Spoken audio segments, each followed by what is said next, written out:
Kannur vision charge ഷീറ്റിലേക്ക് പ്രിയ പ്രേക്ഷകർക്ക് സ്നേഹപൂർവ്വം സ്വാഗതം. ചാർജ് ഷീറ്റിൽ ഇന്നത്തെ എപ്പിസോഡിൽ നമ്മൾ ചർച്ച ചെയ്യുന്നത് കണ്ണൂർ കളക്ട്രേറ്റിൽ നടന്ന ഒരു കൊലപാതകമാണ്. പ്രേക്ഷകർക്കും ഒപ്പം പി സുകുമാരനും ചാർജ് ഷീറ്റിലേക്ക് സ്വാഗതം. അപ്പോൾ ഞങ്ങൾ അങ്ങനെ ഞങ്ങൾ വേറെ വിശ്വസിക്കുന്നൊന്നുമില്ല. ഇവൻ്റെ മൊഴി, ഐ വിറ്റ്നസിൻ്റെ മൊഴിയും അവന് പരിക്കുണ്ട്. കേസ് ഇവർ മൂന്നാൾ സ്ഥലത്തുണ്ട് എന്നുള്ളത് ഇവനും സമ്മതിച്ചു. ഞങ്ങൾ മൂന്നാൾ സ്ഥലത്തുണ്ട്. ഞാൻ തന്നെയാണ് അവനെ അടിച്ചത്, ഇത് ഇങ്ങനെ പ്രശ്നമുള്ളത് കൊണ്ട്. അപ്പോൾ മറ്റവൻ പറഞ്ഞു എന്നെ അടിച്ചു, അവനെ അടിച്ചു, കൃത്യമായിട്ട് പോവാണ് മൊഴി. അപ്പോൾ അങ്ങനെ വരുമ്പോൾ ഇവൻ്റെ ഈ ഒരു കരച്ചിൽ നമുക്കൊരു ചെറിയൊരു മുലക്കിരുത്തിയിട്ടുണ്ടല്ലേ, ശരിയാണ്, ഒരു ടെൻഷൻ. എന്നാൽ ഞാൻ പറഞ്ഞു എന്നാൽ നമ്മൾ CD പറഞ്ഞ് ഞാനും കൂടെ നമുക്ക് ഒരു റിവേഴ്സിൽ വീണ്ടും പോവാം, അത് ശരിയാവില്ല, നമുക്ക് ഇതെല്ലാം പ്രതിയാണെന്ന് നിശ്ചയിച്ച് തന്നെയാണ്. പക്ഷേ ഇതിന്റെ കരച്ചിലിന് മുന്നിൽ ഒന്ന് പതറി. അതാണ് നമ്മളൊരു നിരപരാധിയെ രക്ഷിക്കുന്ന, ഇപ്പോഴത്തെ കാലത്ത് ചെയ്യാത്തൊരു നിരപരാധി രക്ഷിക്കുക എന്നുള്ളൊരു അവൻ്റെ ചെറിയ കരച്ചിൽ നമുക്കൊരു ദയ തോന്നി. എന്താ പറഞ്ഞാൽ അണ്ണനെ നമ്മൾ ഞാൻ കൊല്ലില്ല, എന്ത് തന്നെ വരും, അങ്ങനെ ഒരു ഒരിക്കലും സംഭവിക്കില്ല, എൻ്റെ അണ്ണനാണ് അവന്. ഞാൻ പറഞ്ഞു എന്നാൽ ഒരു കാര്യം, അപ്പോൾ ഒരു കാര്യം ചെയ്തു, എന്നാൽ പിന്നെ വീണ്ടും ഈ ഗുരുതരമായി പരിക്കേറ്റ് ആശുപത്രിയിൽ എൻ്റെ അടുത്ത് നിന്ന് മൊഴി എടുക്കുക. അപ്പോൾ അവൻ്റെ അടുത്ത് നിന്ന് മൊഴി ഞാൻ ഇങ്ങനെ എഴുതി പോവാണ്. അതാണ് ഞാൻ നേരത്തെ പറഞ്ഞ പഴയ പോലീസിൻ്റെ ഒരു ക്വാളിറ്റി. അതാണ് ഞാൻ കണ്ടത്. ഒത്തിരുന്നവർ 200 പേയാൽ എഴുതും, എന്നിട്ട് അതെല്ലാം അണ്ടർലൈൻ ചെയ്യും, എവിടെയൊക്കെ ഇത് ബ്രേക്ക് വരും. അങ്ങനെ മൊഴി, ആ ഒരു മൊഴി ഇതിൽ കുറച്ച് സംശയങ്ങൾ വരാൻ തുടങ്ങി. ഇവൻ പറഞ്ഞ അത് വാക്കുകളും, ഇത് ചെറിയ ചെറിയ വാക്കുകളും, ഇവൻ്റെ ബുദ്ധിമുട്ടുകളും, ഇവനെ ആശുപത്രിയിൽ അഡ്മിറ്റ് ആയത് കാര്യം, അപ്പോൾ അവൻ്റെ കൂടെ ആര് വന്നു എന്നുള്ളതും, ഇതിനൊക്കെ ഒരു ചെറിയൊരു ഈ 200 പേജ് ബുക്കിൽ ചിലക്കിലൊക്കെ നമ്മൾ അണ്ടർലൈൻ ചെയ്ത് പോയി. അപ്പോൾ നമ്മൾ CD പാർട്ടി ഇവരെ ഈ മൈജനും ഇവരെല്ലാം കൂടി ഇരുന്ന് രാജീവനുണ്ടായിരുന്നു, മൈജനുണ്ടായിരുന്നു. അത് എല്ലാം കൂടെ നേരെ രാജീവ് നമുക്കൊരു ഇങ്ങനൊരു പ്രശ്നം നോക്കിക്കൂടെ, ഇവൻ ആ കരച്ചിൽ നമുക്ക് സങ്കടമുണ്ട്, അപ്പോൾ നമ്മൾ 100% നമുക്ക് പോകണം, അല്ലാണ്ട് ശരിയാവില്ല. ഇതൊരു മർഡർ കേസ്, കൊലപാതക കേസല്ലേ, നമുക്കതിൽ ഒരു പഴുതും ഒരു പെശകും പറ്റാൻ പാടില്ല. അങ്ങനെ മൊഴി വീണ്ടും ആശുപത്രിയിൽ പോയിരുന്ന് മൊഴിയെടുത്തു. അപ്പോൾ ഞങ്ങൾ അവൻ്റെ അന്ന് ചെറിയ ഫോണുണ്ട്, ഇത്രയുള്ള അതിൽ ആൻഡ്രോയിഡ് ഫോൺ, അതല്ലാത്ത ഫോൺ. അപ്പോൾ അതിൽ വിളിച്ച നമ്പറൊക്കെ നോക്കി, ലാസ്റ്റ് വിളിച്ച് പരിക്കേറ്റ് കിടക്കുന്നതാണ്. ആ ലാസ്റ്റ് വിളിച്ച നമ്പറൊക്കെ നോക്കുമ്പോൾ അതിൻ്റെ സിറ്റിയിലുള്ള അവൻ്റെ ബന്ധുക്കളും സുഹൃത്തുക്കളുമാണ്. അപ്പോൾ ഒരു 5 പേരെ വിളിച്ചായിട്ട് കാണുന്നുണ്ട് അന്ന് കഴിഞ്ഞ്. അപ്പോൾ ഇവൻ്റെ മൊഴിയെടുത്ത്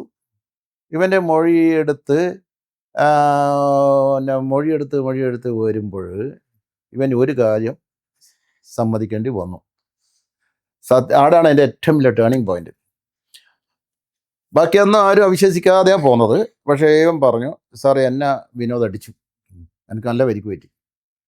അപ്പോൾ ഞാനവിടുന്ന് പെട്ടെന്ന് മതിൽ കയറി പുറത്ത് വന്ന് ഓട്ടോറിക്ഷ പിടിച്ചങ്ങോട്ട് പോകുന്നു. എനിക്കത് ഭയങ്കരമായ ഒരു വിഷമമായി, ദേഷ്യവും അമർഷമൊക്കെ ഉണ്ട്. അപ്പോൾ ഞാൻ ആശുപത്രി അഡ്മിറ്റ് ആകുമ്പോൾ എൻ്റെ സുഹൃത്തുക്കളും എൻ്റെ ബന്ധുക്കളും ഇവിടെ വന്നു. അപ്പോൾ എൻ്റെ ഒരു നിർബന്ധമാണ്, ഇനി പകരം ചോദിക്കണം. അപ്പോൾ ഈ സുഹൃത്തുക്കളെല്ലാം പറഞ്ഞ്, ഈ ബന്ധുക്കളും കൂട്ടി പറഞ്ഞു, ഒരു സംശയം വേണ്ട, ഇപ്പോൾ പോയാൽ ആ ക്യാൻറ്റീൻ്റെ സൈഡിലെ വിറക് പോരേൻ്റെ അടുത്ത് ഉണ്ടാവും. അവനാണ് അടയാ കിടക്കൽ, അവിടെ ലേശം വെള്ളം അടിച്ചിട്ടുണ്ടാവും. അപ്പോൾ ഇവരെല്ലാം കൃത്യമായ അടയാളമെല്ലാം പറഞ്ഞു കൊടുത്തു. ഈ ബന്ധുക്കളെ ഇവരെല്ലാം ഒരു 2 ഓട്ടോറിക്ഷയായിട്ട് നേരെ കാൽടെക്സ് വഴി ഇത് വന്നു. നമ്മുടെ താലൂക്ക് ഓഫീസിൻ്റെ ഈ സൈഡിൽ ഓപ്പോസിറ്റ് ആണല്ലോ ഈ വരുന്നത്, നമ്മുടെ താലൂക്ക് ഓഫീസിൻ്റെ ഓപ്പോസിറ്റാണ് ക്യാൻറ്റീൻ വരുന്നത്. ആടെ വണ്ടി വെച്ചു. ഇവർ മതിൽ കയറി ആടെ ഭയങ്കരമായി ഒച്ച വെക്കുന്നുണ്ട്. അപ്പോഴും രാമയ്യനും വിനോദും തർക്കിക്കുകയാണ്. അങ്ങനെയാണ് ഇങ്ങനെയാണ്, അവർ തീരമാണ് അവർ. അപ്പോൾ ഇവർ പുറത്തുനിന്ന് ഈ റോഡിൻ്റെ സൈഡിലെ മതിലൊന്ന് കേൾക്കുന്നു. മതിൽ കയറി ഇങ്ങോട്ട് ചാടുന്ന കാണുമ്പോൾ ഇത് വിനോദ് കണ്ടു. വിനോദ് ഇരുട്ടത്തേക്ക് മാറി കളഞ്ഞു. ഇയാളാണെങ്കിലോ നോൺ സ്റ്റോപ്പായി സംസാരിക്കുന്നു, ആരാടാ നീ ആരാണെന്നല്ല. അപ്പോൾ ഇവർ മതിൽ ചാടി പുറത്ത് ശരിക്കും അകത്ത് കയറുമ്പോഴേക്കുള്ള ഡയലോഗെല്ലാം കൃത്യം. ആരാ നീ ഇങ്ങോട്ട് വരാൻ എന്ന് പറഞ്ഞ് ഇവനെങ്ങനെ നീ മറ്റവനോട് തർക്കിക്കുന്നതെല്ലാം ഈ വന്നവനോട് തർക്കിക്കാതെ. പക്ഷെ വിനോദായി ആ ഒരു കൃത്യമായ മൊമെന്റിൽ ഇരുട്ടത്തേക്ക് അവൻ മാറി അവനെ എന്തോ വന്നത്, വിനോദിനടിക്കാനാണ് വന്നത്. പക്ഷേ ഇവർ വരുമ്പോഴേക്ക് സീനൊക്കെ കൃത്യം. ചീത്ത പറയുന്നു, ഓനാടിയുണ്ട്, അവൻ ഭയങ്കര ദേഷ്യത്തിലാണ്. അപ്പോൾ ഉറപ്പിച്ചു ഇനി വേറെ ആരും ഇല്ല, ഇവർക്ക് ആളെ അറിയില്ല. അതാണ് പറഞ്ഞത്, നിരപരാധിയെ കൊന്നു. ശരിക്കും പറഞ്ഞാൽ ഈ മർഡർ കേസിൽ നിരപരാധി പ്രതിയുമാകുമായിരുന്നു. ഒരു വേറെ ഇവരെ ഇറങ്ങിയിട്ട് എന്താ ചെയ്തത്? ഇവരിറങ്ങിയ നോക്കുമ്പോൾ തന്നെ ഇയാളുടെ തർക്കിക്കാൻ തുടങ്ങി. ഇവനും ആരാ നിങ്ങളവിടെയാണ് മതിൽ കയറി ചാടുക അങ്ങനെയെന്ന് പറഞ്ഞ് അതേ രൂക്ഷ ഭാഷയിൽ ഈ ചാടി എന്നവനും പറഞ്ഞു. അപ്പം ഇവരധികം നിന്നിട്ടൊന്നുമില്ല. പറഞ്ഞ പോയിന്റ് കൃത്യം, ആള് കൃത്യമാണ്. അവിടെ വരുമ്പോഴേക്ക് കൃത്യമായിട്ട് ചീത്ത പറയാൻ ആൾ നിൽക്കുകയും ചെയ്യണം. പക്ഷെ ഇതിൻ്റെ ഇടയിൽ വിനോദ് ഒരു ഫ്രാക്ഷൻ ഓഫ് സെക്കൻഡിലേക്കും ഒറ്റ ഇട്ടത്തേക്ക് മാറിക്കളഞ്ഞു. അപ്പോൾ അടി വീണത് ഈ രാമയ്യൻ ഇങ്ങനെ ഇരിക്കുകയാണ്, നല്ല ഒരു വെള്ളം അടിച്ച് ഒറ്റ അടി വിറകെടുത്തിട്ട് അവിടുത്തെ വിറക് എടുത്തിട്ട് ഇതേപോലെ നടിച്ചു. അതാണ് പറഞ്ഞത്. ആ 2 ബ്രേക്ക് വരും. നിരപരാധിയാണ് മരിക്കുന്നത്, ഒരു നിരപരാധി പ്രതിയാകുമായിരുന്നു. ഒരു ചോദ്യം, ഈ കൃത്യമായിട്ട് ദൃക്സാക്ഷി മൊഴി കിട്ടിയല്ലോ നിങ്ങൾക്ക്? പരിക്കേറ്റവും പറയുന്നു എന്നെ അടിച്ചതും വിനോദാണ്, രാമയ്യൻ അടിച്ചതും വിനോദാണ്. ഇത്രയും കോൺക്രീറ്റഡ് എവിഡൻസ് കിട്ടി. സാധാരണ എല്ലാ പറയും. ഉദ്യോഗസ്ഥൻ എന്തായിരുന്നു നിലപാട്? അവ അദ്ദേഹം ഫിക്സ് ചെയ്ത് എന്തിനത്ര ലേറ്റ് ആക്കുന്നത്? അവൻ തന്നെ അതിൽ നിങ്ങളെന്താ ഇങ്ങനെ ചെയ്യുന്നത്? അപ്പം ഞാൻ പറഞ്ഞല്ലോ, നമ്മൾ ഒരു കൊലപാതക കേസല്ലേ. ഇവൻ ഇങ്ങനെ കരഞ്ഞു പറയുന്നുണ്ട്, അയ്യോ രാമയ്യ അണ്ണനെ ഞാൻ കൊല്ലൂല. ഈ വിനോദം തമിഴിനാണോ? അല്ല ഓന് നാട്ടുകാരനാണ്. അപ്പോൾ ഇവനെ രാമയ്യനോട് ഭയങ്കര സ്നേഹമാണ്. ഇവർ ഒന്നിച്ചെന്നെ കിടക്കുവാടോടിക്കും ചീത്ത പറയും. ഇതെല്ലാം സ്ഥിരം സ്വഭാവമാണ് അത്. അപ്പോൾ പിന്നെ ക്യാൻറ്റീൻ്റെ ഓണറോട് ചോദിക്കുമ്പോഴും പറഞ്ഞു, അവരെപ്പോഴും അങ്ങനെ തന്നെയാണ്, എന്നെ കുറച്ച് സഹായിക്കും, ഞാൻ ലേശം ഭക്ഷണം കൊടുക്കും. പക്ഷെ അവർ ഭയങ്കര അടുപ്പത്തിലാണ്, എന്ത് ചീത്ത പറഞ്ഞാലും. അപ്പോൾ അത് ഒരു അങ്ങനെയുള്ള ഒരു ഇൻഫർമേഷൻ ഈ ക്യാൻറ്റീൻ്റെ ഓണർ നമുക്ക് രണ്ടാമത് ഈ പരിക്കേറ്റിന്റെ മൊഴി എടുക്കുമ്പോഴാണ് അവൻ എതിർ ടീമിനെ അയച്ചു അവിടെയും അവസാനിച്ചില്ല. അപ്പം നമ്മൾ പറഞ്ഞു ഒന്നും കൂടെ നമുക്ക് ഇത് പ്രൂവ് ചെയ്യണം. അതിൽ നമ്മൾ അവിടുത്തെ നേഴ്സിൻ്റെ ഒരു സഹായം അഭ്യർത്ഥിച്ചു. ഈ അവസാനം വിളിച്ച 5 പേരുണ്ടല്ലോ ഫോണിൽ വൈകുന്നേരം, നമ്മൾ നല്ല പറഞ്ഞു. അതിൽ 2 പേരെ വിളിച്ചിട്ട് നേഴ്സോട് പറഞ്ഞു, ഇവന് ബ്ലഡിൻ്റെ ആവശ്യമുണ്ട്, സീരിയസ് ആണ്, ഇവനിപ്പോൾ ലേശം ബ്ലഡ് അത്യാവശ്യമാണ്, നിങ്ങൾ ഉടനടി ഇങ്ങോട്ട് വരണം. ഞങ്ങൾ അവിടുത്തെ നേഴ്സിനെ കൊണ്ട് ഒരു കളി നല്ല രീതിയിൽ നല്ലൊരാവശ്യത്തിന് വേണ്ടിയാണ് നേഴ്സോട് നമ്മൾ റിക്വസ്റ്റ് ചെയ്തു, നിങ്ങൾക്കൊരു ഉപകാരം ചെയ്യാൻ പറ്റുമെന്ന് ചോദിച്ചു. എന്ത്? ഇവനെ ഈ 2 പേരെ ഒന്നിവിടെ വരുത്തണം, ഞങ്ങൾ മാറിയേക്കും. അപ്പോൾ നിങ്ങൾ അപ്പോൾ ഇങ്ങനെ പറഞ്ഞാൽ മതി, ഇവനിപ്പോൾ അത്യാവശ്യം ബ്ലഡിൻ്റെ ആവശ്യമുണ്ട്, അപ്പോൾ ആ ബ്ലഡ് കൊടുക്കാൻ പറ്റുന്ന നിങ്ങൾ 2 ആളും കൂടി വരണം എന്ന് പറഞ്ഞു. അപ്പോൾ ഇവൻ്റെ ഫോൺ നിങ്ങളുടെ കയ്യിലുണ്ട്? അപ്പോൾ ഈ അവസാനം വിളിച്ച നമ്പർ ആണ് ഞങ്ങളെ കേന്ദ്രീകരിച്ച് നോക്കി ഒന്നും കൂടെ ഇത്. അപ്പോൾ ഞങ്ങൾ അങ്ങ് മാറി നിന്നു പുറത്ത്, ആരാ വരുന്ന അറിയണമല്ലോ. ഞങ്ങൾ കണ്ടിട്ട് അങ്ങനെ പുറത്ത് മാറി നിന്നിട്ട് ഈ നേഴ്സ് നമ്മളെ സഹായിച്ചതിന് അത് ഒരു നല്ല കാര്യത്തിനൊരു ഒരു ഗുരുട്ട് ബുദ്ധി ഉപയോഗിച്ചൊന്നും. അവരെ വിളിച്ച അടിസ്ഥാനത്തിൽ ഇവൻ വന്നു, 2 ആൾ വന്നു. ഞങ്ങൾക്ക് പിന്നെ ഒന്നും നോക്കേണ്ടി വന്നില്ല, ഇവരെ നമ്മൾ കഷ്ടിച്ചെടുത്തേ പറ്റൂ. ഇവൻ വന്ന് ഒരു നേഴ്സോട് ചോദിച്ചു എന്താ സാധനം. അപ്പോൾ നേഴ്സോട് തർക്കിക്കുന്നതിന് മുമ്പേ ഞങ്ങൾ ഇവർ 2 ആളും കസ്റ്റഡിയെടുത്തു. കസ്റ്റഡിയെടുത്ത് ഒന്നുമില്ല. അല്ല അതിന് സമയം ഞാൻ കൊടുത്തില്ല, ഞങ്ങളെ പറഞ്ഞു. അവർക്ക് ആകെ ഒന്ന് പതറി ഓടാൻ അത്ര അവർക്ക് ഇത് വന്നില്ല. ഞങ്ങളെ ബലപ്രയോഗത്തിലൂടെ തന്നെ നിർത്തി. നമുക്ക് 5 ആളുണ്ടായിരുന്നു. എല്ലാവരും മഫ്റ്റിയിലാണ് ഇടിച്ച് കൊണ്ടുപോയി പറഞ്ഞു, ഞങ്ങളുടെ കൂടെ സ്റ്റേഷനിൽ വരണം, കുറച്ച് കാര്യങ്ങൾ ചെയ്യണം. അങ്ങനെ സ്റ്റേഷനിൽ വന്ന് ദീർഘമായി മൊഴിയെടുക്കുമ്പോഴാണ് ഇതിൻ്റെ 2ാമത്തെ കാര്യം പറയുന്നത്. ഈ സിറ്റിയിൽ നിന്ന് പരിക്ക് പറ്റി ആശുപത്രി കിടന്നവൻ കൊടുത്ത വിവരത്തിൻ്റെ അടിസ്ഥാനത്തിൽ അതേ ദേഷ്യത്തിൽ ഇവരെല്ലാം വരികയാണ്. വിനോദിനെ വിടാൻ പറ്റില്ല. അവർ നല്ല സുഹൃത്തുക്കളാണ്. അപ്പോൾ ഇവൻ പറഞ്ഞ ആ ദേഷ്യം, ആ സമയം നല്ല മുറിവ് പറ്റി ആശുപത്രി കിടക്കുകയാണ്. ആ സമയത്ത് തന്നെ ഇവർക്ക് പറഞ്ഞു നമ്മൾ ഇപ്പം തന്നെ പോയി കളയാന്ന് പറഞ്ഞു. അങ്ങനെ 2 ഓട്ടോറിക്ഷയും പിടിച്ചിട്ട് ഇവർ നേരെ ആ ദേഷ്യത്തിൽ തന്നെ വരികയാണ്, സമയം കളയാതെ. ഇവൻ പറഞ്ഞു ഇപ്പോൾ പോയാലും അവിടെ ഉണ്ടാവും, വിനോദ് അവിടെ തന്നെ കിടക്കുക, രാമയ്യനും കൂടെയുണ്ട്. അപ്പോൾ ഇവർ വരുമ്പോഴേക്ക് ഈ ഇവരെ ആ ദേഷ്യത്തിൽ തന്നെ ഓട്ടോറിക്ഷയിൽ വന്നു. ഈ താലൂക്ക് ഓഫീസിൻ്റെ ഓപ്പോസിറ്റ് വണ്ടി നിർത്തി. ആ വണ്ടി നിർത്തി പെട്ടെന്ന് മതിൽ കയറി ചാടുന്നതാണ്. അപ്പോഴേക്കാണ് വിനോദ് ഫസ്റ്റ് ചോദ്യം ചെയ്തിൽ തന്നെ അവർ അഡ്മിറ്റ് ചെയ്യുന്നുണ്ടോ? ഇല്ല അവർ ഞാൻ അപ്പോൾ അവനോട് പറഞ്ഞു, നിൻ്റെ ചങ്ങാതി ഇപ്പോൾ ആശുപത്രിയിൽ പോകാനെല്ലാം തന്നിട്ടുണ്ട് വിവരം, നിങ്ങൾ ചെയ്തത് ഒരു അബദ്ധമായി എന്ന് എനിക്ക് തോന്നുന്നുള്ളൂ. ഒരു നിരപരാധി മരിച്ചു, വേറെ നിരപരാധി അതിൽ പ്രതിയാകുമോ, അതെല്ലാം സത്യത്തിൽ നിങ്ങൾക്ക് അവനെ കൊല്ലണം എന്ന് ആഗ്രഹം ഉണ്ടായിട്ടുണ്ടാവില്ല. എന്നെല്ലാം പറഞ്ഞ് വളരെ നല്ല രീതിയിൽ സംസാരിച്ച് അവനും ഒരു ഹൃദയം തട്ടുന്ന വിധത്തിലായി. അവരും ചിലപ്പോൾ കൊല്ലണമെന്ന് ഉദ്ദേശിച്ചിട്ടുണ്ടാവില്ല, അവന് അടി കൊടുക്കണമെന്ന് ഉദ്ദേശം ഉണ്ടായിട്ടുണ്ടാവും. അപ്പോൾ അവർ ബ്രേക്ക് ചെയ്തു. 2 പേരാണോ എത്ര പേര്? അവർ അന്ന് 5 പേരുണ്ട്. 5 പേര്. ദേശത്ത് ഓപ്പറേഷൻ നടത്തിയത് ഒരാളാണോ? അല്ല, അവരെല്ലാവരും മതിൽ കയറി വന്നു, ഒരാളടിച്ചു. പിന്നെ ആ ഗ്രൂപ്പ് എല്ലാവരും അതിലുണ്ടാവുമല്ലോ ഓട്ടോമാറ്റിക്കായിട്ട്, അങ്ങനെ നമുക്ക്. അപ്പോൾ അതാണ് അതിൻ്റെ ആ കേസിൻ്റെ ബ്രേക്ക് എന്ന് വെച്ചാൽ ഏറ്റവും ഒരു നിരപരാധി മരണപ്പെട്ടു, പക്ഷെ മറ്റൊരു നിരപരാധി എല്ലാ തെളിവും അടി കൊണ്ടവൻ ഐ വിറ്റ്നസ്സായി നിൽക്കുന്ന ഒരു കേസ് അപ്പുറം കിടക്കുകയാണ്. അപ്പോൾ പിന്നെ ആർക്കും സംശയിക്കാനോ ഒന്നുമില്ല എന്നുള്ള രീതിയിലുള്ള ഒരു കേസ് നമ്മൾ ഒരു മരിച്ച ഈ തമിഴ്നാടുകാരനായ രാമയ്യനെ കൊന്നതാര് എന്ന് നമ്മൾ കണ്ടുപിടിച്ചു. ഈ കൊന്നു എന്ന് പറയുന്ന ആൾ നിരപരാധിയാണെന്നും അയാൾ വേറൊരു കേസിൽ പ്രതിയാണെന്നത് സത്യം. തയ്യിൽ സ്വദേശിയെ അടിച്ച കേസിൽ വധശ്രമ കേസിൽ അതുണ്ട്, ആ പ്രതിയാണ്. അതാണ് ആ ചെറിയ കേസിൽ നിന്ന് അവൻ രക്ഷപ്പെട്ടു, വധശ്രമ കേസിൽ പ്രതിയായി. അത് അങ്ങനെ ഒരു അതാണ് രാമയ്യൻ കളക്ടറേറ്റിലെ രാമയ്യൻ വധക്കേസിന്റെ ഇമ്പോർട്ടൻസ്. അതാണ് ഓഫീസേഴ്സിന്റെ നിങ്ങൾ കർശന ഓഫീസേഴ്സിന് ഇത് യാതൊരു തന്നെ വളരെ സമ്മർദ്ദം ഉണ്ടാക്കി. എന്തിനാ ഇത് ഇങ്ങനെ? അതിൽ ചില കാരണങ്ങൾ പിന്നീട് ഉണ്ടായി. അത് ഉണ്ടായി.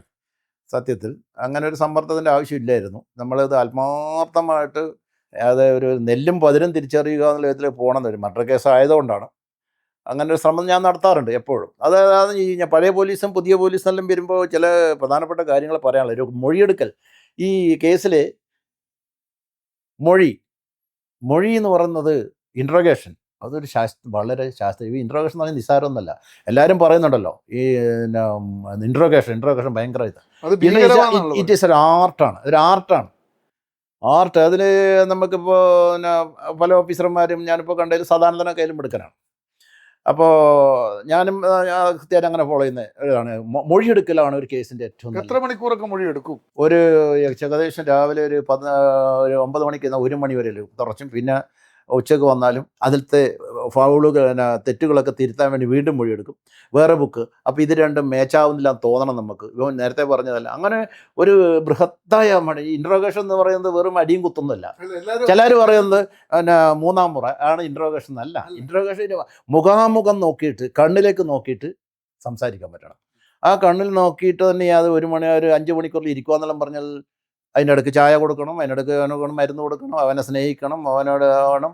പക്ഷെ ആ സമയത്തൊക്കെ നമ്മൾ ഇവൻ്റെ എഴുത്തുകൾ ഒരു ശ്വാസം കഴിക്കുന്നത് നീണ്ടുപോയി എന്തിനെന്നുള്ള ക്വസ്റ്റ്യൻ മാർക്ക് ഇടും.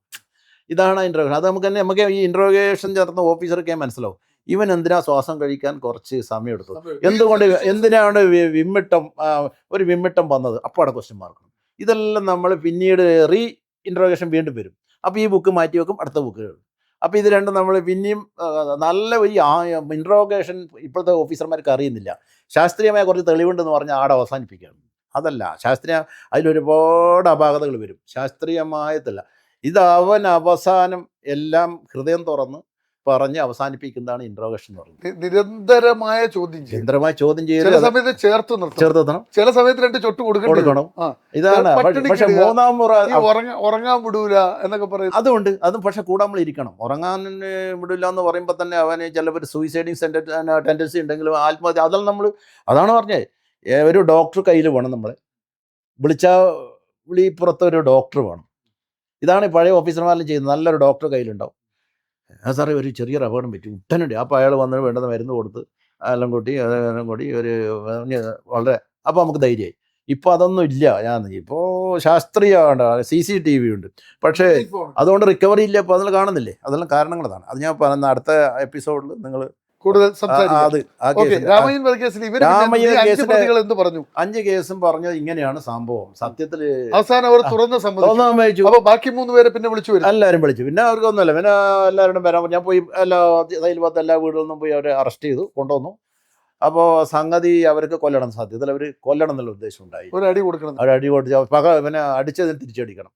പക്ഷെ അവൻ നാളെ സ്റ്റേജിൽ നിന്ന് കർട്ടൻ താണെന്ന് പറഞ്ഞ 1 സെക്കൻഡ് അങ്ങ് മാറിക്കളഞ്ഞു. പിന്നെ അതേ ഒരാൾ ചീത്ത പറഞ്ഞുകൊണ്ടിരിക്കുകയാണ്. പിന്നെ സംശയിക്കാനൊന്നുമില്ല. ഓനടിച്ചു, അവൻ മരിച്ചുപോയി. അപ്പോൾ മറ്റവൻ ഇതിൽ പ്രതിയാകുമായിരുന്നു. അതും നമ്മളെ ഒരു നിർണായകമായ ഒരു കണ്ടെത്തലാണ്. അവൻ ഇതിൽ പ്രതിയല്ല, അവൻ മറ്റവൻ അടിച്ചു എന്നുള്ളത് ശരിയാണ്. അതിന് നല്ല പരിക്കുണ്ട്. അപ്പോൾ അങ്ങനെ 2 ബ്രേക്ക് ഈ കേസിലേക്ക് ഉണ്ടാക്കാൻ പറ്റി. ഇതാണ് ഇൻട്രോഗേഷൻ. ഞാൻ പറഞ്ഞ ഇൻട്രോഗേഷൻ്റെ ഞാൻ എൻ്റെ രാമയ്യനെ കൊല്ലൂല എന്ന അതെ ആ ഒറ്റ വാക്ക്. രാമയ്യൻ പാണൻ നല്ലൊരുത്തനാണ്, പാവമാണ്, അയാളെ ഞാൻ കൊല്ലില്ല. അയാളെന്നെ ചീത്ത വിളിക്കും. രാവിലെ ഞങ്ങൾ ഒന്നിച്ച് ജോലിക്കും. ആ ഒരു നിലവിളി എനിക്കും തോന്നി, എന്തോ തോന്നി. അങ്ങനെയാണ് വീണ്ടും ഇതിലേക്ക് ഈ നല്ലോണം പരിക്കുപറ്റി അസുഖഘടന വീണ്ടും ഒരു ടൂളാക്കി നമ്മൾ കൊണ്ടുപോയത്. ആ ടൂളിൽ നിന്ന് ഞങ്ങൾ ഈ നേഴ്സിൻ്റെ സഹായം തേടി അപ്പം വന്ന് ഈ നേഴ്സൊക്കെ അങ്ങനെ പറയുമ്പോൾ ഒറ്റയടിക്ക് ചെയ്യാൻ നിൽക്കും. ചെയ്യുന്നു. പക്ഷെ നമ്മളെ പരിചയമുള്ള ഒരു ഇതിൽ പോലീസുകാരൻ്റെ ഒരു ആണ്, അപ്പോൾ നാട്ടുകാരൻ. അപ്പോൾ അവർ ഇങ്ങനെ ഒരു നല്ല കാര്യത്തിനാണ്, ഇത്രേ പറയുള്ളൂ, അവന് ബ്ലഡിൻ്റെ ആവശ്യമുണ്ട് എന്ന് വരണം എന്ന് പറഞ്ഞു. അപ്പോൾ അവർ വന്ന അവർ രണ്ടാളെയും കിട്ടിയതാണ് ഈ കേസിൽ. ഈ കൈ കിട്ടി ദൃസാക്ഷിയും പറഞ്ഞിട്ടും ഒരു കേസിൽ എത്രയും പെട്ടെന്ന് അറസ്റ്റ് നടക്കലാണല്ലോ അതിൻ്റെ ഒരു രീതി. അപ്പോൾ ആ രീതി നിങ്ങൾ ബ്രേക്ക് ചെയ്യുമ്പോൾ നിങ്ങൾ ഹോൾഡ് ചെയ്യാണല്ലോ പ്രതിയെ ഹോൾഡ് ചെയ്തുകൊണ്ട് വേറെ പ്രതിയെ തേടുകയാണ്. അപ്പം സമ്മർദ്ദം എങ്ങനെയാണ്? മേലുദ്യോഗസ്ഥന്റെ സമ്മർദ്ദം പെട്ടെന്ന് ബുക്ക് ചെയ്യും. അതാണ് ഈ അനുഭവ സമ്പത്തിന്റെ കുറവ് പല മേലുദ്യോഗസ്ഥന്മാർക്കുണ്ടാവാറ്. അവർക്ക് അത് പെട്ടെന്ന് മേലോട്ട് റീച്ച്. വിനോദ് കസ്റ്റഡിയിലായിട്ട് 24 മണിക്കൂർ കഴിഞ്ഞിട്ടുണ്ടാവും. 2 ദിവസം കഴിഞ്ഞ 2 ദിവസം ഉണ്ടാവും. അപ്പോഴും നമ്മൾ ഇവൻ്റെ ഈ ഒരു കരച്ചിൽ നമ്മൾ പറഞ്ഞു, നമ്മൾ കോൺഫറൻസ് വിളിച്ചു. രാജീവ് അവൻ്റെ മൈജ, ഇത് നമുക്കൊരു ചെറിയൊരു പോയിന്റ് കൊണ്ട് നമ്മൾ പോകണം. കാരണം നമുക്ക് അല്ലെങ്കിൽ നിരപരാധി ആയപ്പോഴെങ്കിലും ഒരു പ്രശ്നമല്ലേ, പ്രതിയായി എല്ലാം ചെയ്യുന്ന വളരെ എല്ലാവരും മുകളിലോട്ട് വന്നു, എല്ലാ ചാനൽ അന്നത്തെ പ്രസ്സിലൊക്കെ വന്നാലും ശരിയല്ല. പക്ഷേ ഇവൻ്റെ കരച്ചിൽ നമുക്ക് എന്തോ ഒരു പ്രശ്നമുണ്ട്. അറസ്റ്റിലായ പ്രതി രക്ഷപ്പെട്ടു അല്ലേ? പിന്നെ ഭയങ്കര അതുമല്ല, ഇതാണ് അവനെ പറയാൻ രാഷ്ട്രീയക്കാരില്ല. അതാണ് ഇങ്ങനെയുള്ള കേസുകളുണ്ടല്ലോ ഈ സമൂഹത്തിൽ. ഇങ്ങനെയുള്ള കുറേ നിരപരാധികളായ വലിയ അപ്പാവികൾ, ഇങ്ങനെ പാവങ്ങൾ ഉണ്ട്. അവരെ കേസൊന്നും ഇതിപ്പോൾ രാഷ്ട്രീയ കേസുകളാണെങ്കിൽ എവിടെ എത്തും അങ്ങ്. പക്ഷേ നമ്മൾ അങ്ങനെയുള്ളവർക്ക് നമ്മൾ ഇമ്പോർട്ടൻസ് കൊടുത്തില്ലെങ്കിലുള്ള പ്രശ്നം വെച്ചാൽ അതിലാണ് പോലീസ് ഉദ്യോഗസ്ഥന്മാർ ഇങ്ങനെയുള്ള കേസുകളിൽ വളരെ ശ്രദ്ധിക്കണം. ആരും പറയാനില്ല, ആരും പറയാനില്ലാത്തവർക്ക് വേണ്ടി പറയാൻ നമ്മൾ തയ്യാറാണ്. അതായത് അവൻ പ്രതി ജയിലിൽ പോയാലും ചോദിക്കൂല, അത് അതന്നെ എല്ലാവരും എവിഡൻസ് ആണ്, ആരും ചോദിക്കൂല. ഇവന്റെ ഈ കരച്ചിലിനൊരു വാല്യൂ വന്നില്ലായിരുന്നുവെങ്കിൽ വലിയ പ്രശ്നം അല്ലേ? അതെ. നമ്മൾ ആ മനുഷ്യത്വം അതാണ്. എത്ര നമ്മൾ പോലീസായാലും ഇങ്ങനെയുള്ള കാര്യങ്ങൾ വെച്ച് പോകുമ്പോൾ നമുക്ക് ഒരുപാട് നല്ല കാര്യങ്ങൾ ഒരു കേസിൽ കിട്ടും. അതിന് ഏറ്റവും ഇമ്പോർട്ടൻസ് എന്ന് പറയുന്നത് ഈ ഇൻട്രോഗേഷൻ എന്ന ഒരു ശാസ്ത്രീയമായ ഒരു മുഖാമുഖം നോക്കി സംസാരിക്കണം. അതൊരു വലിയ വിഷയമാണ്. ഈ ഇൻട്രോഗേഷൻ എന്നുള്ളത് ഒരു വലിയ വിഷയമാണ്. ആളുകൾ തെറ്റിയിരിക്കുന്നത് 3-ാം മുറയാണ് ഇൻട്രോഗേഷൻ എന്ന് പറഞ്ഞാൽ. ഇൻട്രോഗേഷൻ അല്ല, അത് 3-ാം മുറയല്ല. പക്ഷേ ആ ഇൻട്രോഗേഷൻ ചില 3-ാം മുറ പോലെ തോന്നിയ ആൾക്കാരും വലിയ ആൾക്കാരുണ്ട്. ഒരു വലിയ ആൾ എന്നെ വിളിച്ചൊരു ദിവസം പറഞ്ഞു, ഇൻട്രോഗേഷൻ നിങ്ങളൊന്നും ചെയ്യുന്നില്ല, ചായ കൊടുത്തിട്ടുണ്ട്, ചോറ് കൊടുത്തിട്ടുണ്ട്, കിടക്കാൻ കട്ടിലിടം കൊടുത്തിട്ടുണ്ട്, പക്ഷെ നിങ്ങളുടെ ഇൻട്രോഗേഷൻ നിങ്ങൾ അവനെ അടിക്കുന്നതിനെക്കാളും വലുതാണ്. അങ്ങനെ പറഞ്ഞിട്ടുണ്ട് ഒരു നേതാവ്. എൻ്റെ അനുഭവത്തിൽ നിങ്ങൾ ഇൻട്രോഗേഷൻ ശരിയല്ല. നിങ്ങൾ ആളുകളുടെ മുമ്പിൽ ഇപ്പോൾ എല്ലാവരും പറഞ്ഞു നിങ്ങൾ നല്ല ചായ കൊടുക്കുന്നു, ഭക്ഷണം കൊടുക്കുന്നു, പക്ഷെ നിങ്ങൾ ഇൻട്രോഗേഷൻ 2 അടി കൊടുക്കുന്നു, നിങ്ങൾ 2 അടി കൊടുത്ത് വിട്ടോ എന്നാ ഇത് ചെയ്ത് ഭയങ്കര ഇൻട്രോഗേഷനാണ്.